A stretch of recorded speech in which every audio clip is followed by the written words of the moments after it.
Hello students, आज मैं फिर आपके सामने क्लास 9 का नेक्स्ट वीडियो लेके आई हूँ, जो कि हमारा टॉपिक चल रहा था जीवन की मौलिक इकाई कोशिका। ठीक है, तो इस चैप्टर के अंदर हमने क्या क्या कर लिया था। हमने पढ़ लिया था कि कोशिका के अंदर क्या क्या होता है, कोशिका की संरचनात्मक इकाई क्या है, केंद्रक क्या कार्य करता है, केंद्रक क्यों जरूरी है। उसी के साथ आज जो हम टॉपिक करेंगे वो क्या है आपका, कोशिका के प्रकार। कोशिका को हम दो भागों में बांट सकते हैं। दो प्रकार की कोशिकाओं का अध्ययन इस चैप्टर के अंदर हम करेंगे। पहली कोशिका का नाम है प्रोकैरियोटिक कोशिका। प्रोकैरियोटिक कोशिका के अंदर क्या होता है, जो न्यूक्लियस होता है वो सही तरीके से नहीं बना होता है। प्रो का मतलब होता है अर्ली और कैरियोट का मतलब होता है न्यूक्लियस, यानी कि अर्ली न्यूक्लियस, मैच्योर न्यूक्लियस इसके अंदर नहीं है। और इसका उदाहरण क्या है, बैक्टीरिया। और जो यूकैरियोटिक कोशिका होती है उसका क्या नाम है, उसको हम कहते हैं ट्रू न्यूक्लियस। यू का मतलब होता है ट्रू, यानी कि सही न्यूक्लियस। इसके अंदर जो न्यूक्लियस होता है वो वेल डेवलप्ड होता है। वेल डेवलप्ड मतलब ये वाला न्यूक्लियस जिसकी बाहरी दो दीवार होंगी, ठीक है, और वो उसके अंदर केंद्रक द्रव्य भी होगा। तो इसको हम क्या कहते हैं, यूकैरियोटिक कोशिका। ठीक है, और इसका एग्जाम्पल सभी आ जाते हैं एक बैक्टीरिया को छोड़कर, जैसे कि अमीबा, ह्यूमन, पेड़ पौधे, ये सारी चीजें इसके क्या हैं, एग्जाम्पल हैं। अब हम बात करते हैं कि कोशिका को जब हम कोशिका के प्रकार पढ़ते हैं तो उसी के साथ हमें पढ़ना होता है कि कोशिका को हम पादप कोशिका और जंतु कोशिका इन दोनों में अध्ययन करते हैं। तो आप ये मान के चलिएगा, जो ये आपकी यूकैरियोटिक कोशिका है इसी के अंदर आपकी पादप कोशिका भी आती है और जंतु कोशिका भी आती है। और ये आपका 3 नंबर का क्वेश्चन है, जो कि 9th क्लास के एग्जाम में हमेशा ही पूछा जाता है। या तो ये पूछा जाता है कि इन दोनों का चित्र बनाकर अंतर स्पष्ट करें, या फिर इनके बीच में अंतर स्पष्ट करें। तो आप कैसे इसको याद करेंगे, कैसे देखेंगे। सबसे पहले पादप कोशिका। पादप कोशिका में सबसे बाहरी परत जो होती है वो होती है कोशिका भित्ति, और इसके अंदर जो बाहरी परत होती है वो क्या होती है, प्लाज्मा झिल्ली। तो इसके अंदर जो ये अंदर वाली परत है ये क्या है आपकी, ये आपकी है प्लाज्मा झिल्ली। ठीक है,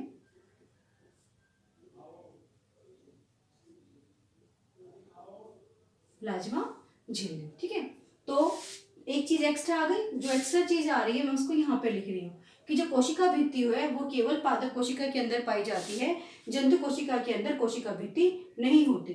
नंबर जो रसधानियां क्या होती हैं, ये सेकंड डिफरेंस आपका, कि पादप कोशिका के अंदर बड़ी बड़ी रसधानियां होती हैं। ये कोशिका को एक आकार देने की कोशिश करती हैं, जबकि इसके अंदर क्या है, बहुत कम मात्रा में और बहुत छोटी छोटी रसधानियां प्रेजेंट होती हैं। इसके अंदर माइटोकॉन्ड्रिया कम नंबर में होती हैं, जबकि इसके अंदर माइटोकॉन्ड्रिया बहुत अधिक मात्रा में पाए जाते हैं।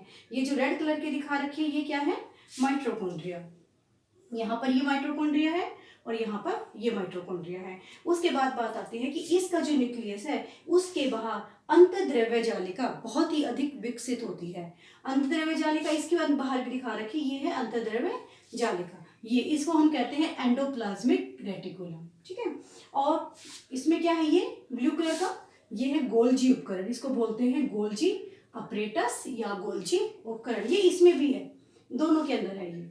ठीक है, इसके अलावा क्या है, इसके अंदर लाइसोसोम पाए जाते हैं, जबकि इसके अंदर लाइसोसोम नहीं होते। अब जो नेक्स्ट टॉपिक आएगा हमारा, अलग अलग जो कोशिका के अंग पढ़ेंगे, तब हम पढ़ेंगे कि लाइसोसोम्स क्या होते हैं। उसके बाद बात आती है कि और क्या डिफरेंस हो सकता है। इसके बाहर अगर आप ध्यान से देखेंगे, इसमें कहीं भी ऐसी संरचनाएं नहीं है। ये दिख रहा है, ये क्या है, ये एक किस्म से इसकी पैरों जैसी संरचनाएं होती हैं, जिससे कोशिका गति कर सकती है। तो यानी कि जंतु कोशिका के अंदर ये सीलिया प्रेजेंट होते हैं, इसके अंदर ये प्रेजेंट नहीं होते। ये छोटे छोटे बालों जैसी संरचनाएं होती हैं। ठीक है, तो ये हमारा क्या है, मेन डिफरेंस। इसके अलावा अगर मैं बात करती हूँ कि और क्या होगा, कि कोशिका, जब पादप कोशिका के अंदर बात करेंगे तो हमें सीधा सी एक ही बात दिखाई देगी कि इसकी बाहर की परत कोशिका भित्ति होती है, जो कि सेलुलोज की बनी है, जबकि इसके अंदर कोशिका भित्ति नाम की कोई भी चीज नहीं पाई जाती है। अब हमारा जो टॉपिक है आज का वो है कोशिका द्रव्य। आप सबको पता है कोशिका के अंदर पाए जाने वाला जितना भी फ्लूइड होता है, जितना भी द्रव होता है, जलीय द्रव्य पदार्थ जो होता है, उसी को हम कोशिका का द्रव्य कह देते हैं या कोशिका द्रव्य कहते हैं। अब आती है कोशिका अंग। कोशिका के जो भी अंग होंगे उनको हम कहेंगे कोशिका अंग। जैसे कि हमारे अंग हैं ऐसे ही कोशिका के भी अंग है। सबसे पहले अंतर्द्रव्य जालिका, जो कौन सी है, ये जो कि बिल्कुल न्यूक्लियस के साथ ही निकलती है। ये कह सकते हैं आप कि न्यूक्लियस की जो दीवारें होती हैं उन्हीं से ये बनी हुई होती है। फिर आता है लाइसोसोम। ये लाइसोसोम दिखा रखे हैं इसमें, इनको हम आत्मघाती थैली भी कहते हैं। फिर आता है गोल्जी उपकरण। ये गोल्जी उपकरण है, ये स्टोर हाउस का काम करता है। जैसे हमारे घर में जो भी चीज एक्स्ट्रा होगी उसको स्टोर में रखते हैं, उसी प्रकार से ये क्या है, गोल्जी उपकरण। माइटोकॉन्ड्रिया पावर हाउस है, कोशिका का ऊर्जा घर है, क्योंकि इसके अंदर एटीपी बनते हैं। उसके बाद पेलास्टिड्स, ये किस में पाए जाते हैं, सिर्फ और सिर्फ पादप कोशिका में पाए जाते हैं, और ये अलग अलग रंग के होते हैं। अगर ये लाल रंग के हैं तो इनको हम क्या कह देते हैं, ल्यूकोप्लास्ट, क्लोरोप्लास्ट एंड जेंथोफिल, यानी कि इनके अंदर कलर होते हैं, पिगमेंट का कलर होता है। जैसे कि क्लोरोप्लास्ट है तो उसके अंदर यानी कि हरे रंग का क्लोरोफिल होगा, ठीक है। तो ये क्या है आपके पेलास्टिड। उसके बाद आपका आता है रसधानियां। मैंने बता दी कि रसधानियां क्या है, ये पादप कोशिका के अंदर बहुत अधिक पाई जाती है और बड़ी बड़ी होती है साइज में। इसके अंदर क्या होता है, एक फ्लूइड भरा होता है जो कि इस कोशिका को एक आकार देने की कोशिश करता है। तो चलिए आज हम सबसे पहले अपना जो टॉपिक उठाते हैं वो है हमारा अंतर्द्रव्य जालिका। और जैसे मैंने बताया है इसको हम क्या बोलते हैं, एंडोप्लाज्मिक रेटिकुलम।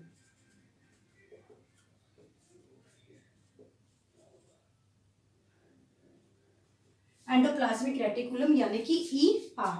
क्या होती है ये एक झिल्ली युक्त संरचना होती है। झिल्ली के आकार की एक संरचना होती है जो कि नलिकाएं कैसी हैं, इस प्रकार से इसकी संरचना है। अगर ये मैं न्यूक्लियस की बात करती हूँ, ये न्यूक्लियस है तो ये किस तरीके से बनेगी,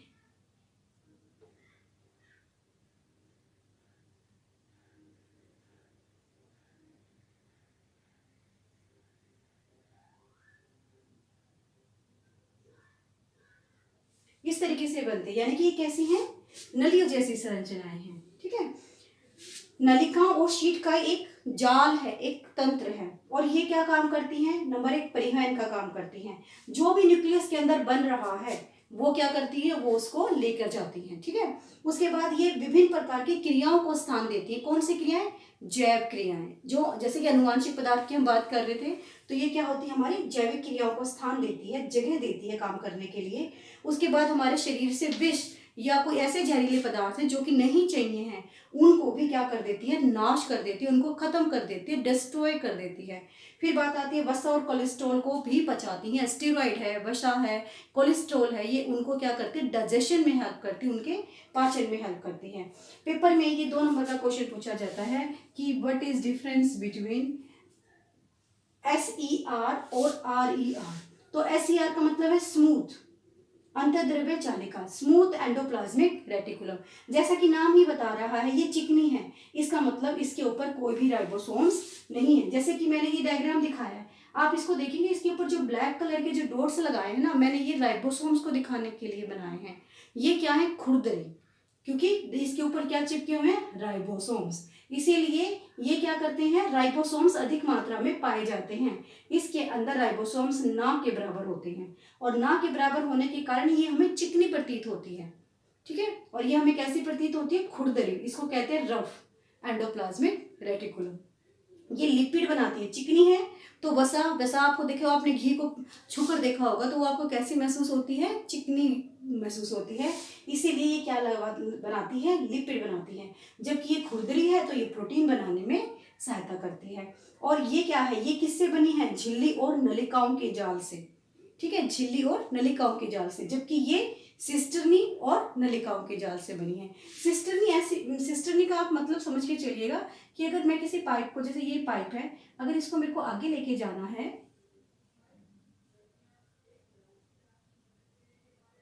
तो ये जो स्थान बनेंगे ना बीच में पाइप जैसे से, ठीक है, इनको हम बोलेंगे सिस्टर्नीज, ओके। और नलिकाओं से मिलकर बनी है। तो स्टूडेंट्स आज का हमारा टॉपिक मैं यहीं पर समअप करती हूँ। आपको एग्जाम में ये मान के चलिएगा कि इस चैप्टर से 3 नंबर का क्वेश्चन ये और 2 नंबर का क्वेश्चन ये, या फिर 2 नंबर का कि अंतर्द्रव्य जालिका के क्या कार्य होते हैं, ये आपसे पूछने की पूरी उम्मीद की जाती है। इसीलिए अच्छे से चैप्टर को तैयार करिए और स्टे विद अस।